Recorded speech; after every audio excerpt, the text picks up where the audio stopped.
Welcome to the Salmon Runs YouTube. Enjoy the video. You begin by shutting the water off at both supply valves. This prevents drips and pressure while you work.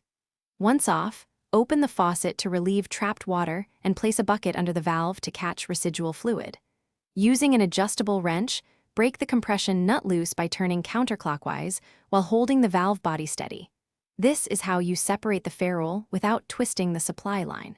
Make sure the replacement valve matches thread size. You'll now remove the old valve and ferrule. Fully back out the compression nut and slide it, then the ferrule, off the pipe. If the ferrule is corroded and won't budge, grip it with vise grips and twist back and forth while pulling straight.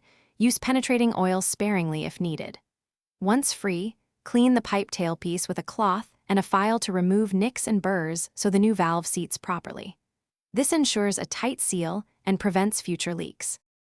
You install the new compression valve by sliding on the nut, then the ferrule, then seating the valve fully against the pipe.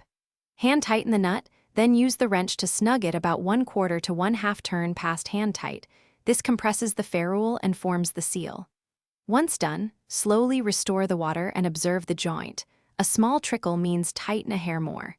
If leaking persists, shut the water. Remove and reseat or replace the ferrule. Misaligned ferrules are the Thanks for watching. Consider subscribing if we helped you.